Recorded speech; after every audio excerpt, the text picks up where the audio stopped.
அனைவருக்கும் வணக்கம். நம்ம மல்லி சீரியல்ல என்னெல்லாம் சுவாரஸ்யமான விஷயங்கள் நடக்க போகுதுன்னு பார்க்கலாம் வாங்க. பாபுவை பார்த்தீங்கன்னா ஹாஸ்பிட்டல்ல சேர்த்திருக்காங்க. ஸோ விஜய் லோன் போட்டிருக்காரு, அதனால நமக்கு பணம் கிடைக்கும், அதை வச்சு நம்ம பாபுவோட உயிரை காப்பாத்திடலாம் அப்படின்னு சொல்லிட்டு இவங்க எல்லாருமே நினைச்சாங்க. ஆனா ராஜேஸ்வரி பார்த்தீங்கன்னா அதுக்கு எதிராக இப்போ கோர்ட்டில் கேஸ் அப்பீல் பண்ணி இப்போ பார்த்தீங்கன்னா அந்த லோனே கிடைக்காத மாதிரி பண்ணிட்டாங்க. இதுக்கப்புறம் பாபுவோட ஆப்ரேஷன் எப்படி நடக்க போகுது அப்படின்னு சொல்லிட்டு தான் எல்லாரும் ரொம்பவே யோசிச்சுட்டு இருக்காங்க. ஸோ இதுக்கு காரணம் எல்லாமே ராஜேஸ்வரி அப்படின்ற விஷயத்தையும் நம்ம மல்லி விஜய் ரெண்டு பேரும் தெரிஞ்சுக்கிட்டாங்க. இப்ப பாபு உயிரோட இருக்கணும்னு சொல்லிட்டு இருந்தா அவருக்கு நல்லபடியா ஆபரேஷன் நடந்து முடியணும். அப்படி முடிஞ்சா மட்டும்தான் பாபுவோட உயிரை காப்பாற்ற முடியும். அப்படி இல்லையாட்டி பாபுவோட உயிரை கண்டிப்பா காப்பாற்ற முடியவே முடியாது.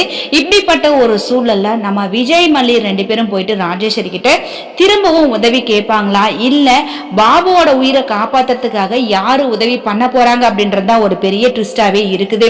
சோ அது மட்டும் இல்லாம இப்ப பாத்தீங்கன்னா ஹாஸ்பிட்டல்ல மல்லி எப்படிங்க ஆபரேஷன் தியேட்டர் கூட ரெடி பண்ணிடலாம், ஒரு பேஷண்ட் உயிருக்கு போராடிட்டு இருக்காங்க, அவங்களுக்கு நீங்க ஆபரேஷன் பண்ண மாட்டீங்களா, ரெசிப்ட் கொடுத்தாதான் பண்ணுவேன்னு சொல்லிட்டு சொல்றீங்க அப்படின்ற மாதிரி மல்லி பாத்தீங்கன்னா ஹாஸ்பிட்டல்ல கேட்டுட்டு இருக்காங்க. ஆனா அந்த நர்ஸ் பாத்தீங்கன்னா இல்லைங்க மேடம், எங்க ஹாஸ்பிட்டலோட ரூல்ஸ் இதுதான், நீங்க பணம் கட்டினா கண்டிப்பா ஆபரேஷன் நடத்த முடியும், இல்லையாட்டி நீங்க எதுவா இருந்தாலும் டாக்டர் கிட்ட பேசிக்கோங்க அப்படின்னு சொல்லிட்டு அந்த நர்ஸ் சொல்லிட்டாங்க. சோ இதுக்கப்புறம் பாபுவோட நிலைமை என்ன அப்படின்றது ஒரு பெரிய கேள்விக்குறியாவே இருக்குது. ஸோ எல்லாரும் ஒவ்வொருத்தரும் ஒவ்வொரு பக்கம் பார்த்தீங்கன்னா கடவுள்கிட்ட வேண்ட ஆரம்பிச்சுட்டாங்க. நாகுவா என் புருஷனோட உயிர் போயிடுமா, என் புருஷனை காப்பாற்ற முடியாதா அப்படின்னு சொல்லிட்டு அவங்க ஒரு பக்கம் ரொம்பவே ஃபீல் பண்ணி கதறி அழுதுட்டு இருக்காங்க.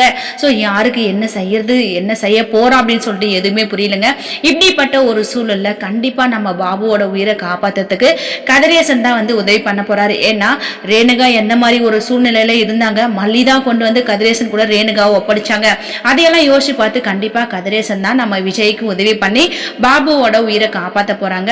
சோ அது மட்டும் இல்லாம இந்த விஷயத்தை தெரிஞ்சுக்கிட்டா நிஷா அமைதியா இருப்பாங்களா? கண்டிப்பா அமைதியா இருக்க மாட்டாங்க. கதிரேசன் கிட்ட பிரச்சனை பண்ணுவாங்க, இல்லாட்டி ராஜேஸ்வரி கிட்ட இந்த விஷயத்த சொல்லி ஏதாவது ஒரு பிரச்சனையை உண்டு பண்ண போறாங்க. சோ இதனால நம்ம பாபுக்கு ஆபரேஷன் நடக்க போதா என்னன்னு சொல்லிட்டு வரப்போற எபிசோட்ல வெயிட் பண்ணி பார்க்கலாம். இந்த வீடியோ பிடிச்சிருந்தா லைக் பண்ணுங்க, ஷேர் பண்ணுங்க, கமெண்ட் பண்ணுங்க, மறக்காம நம்ம சேனலை சப்ஸ்கிரைப் பண்ணுங்க. தேங்க்யூ.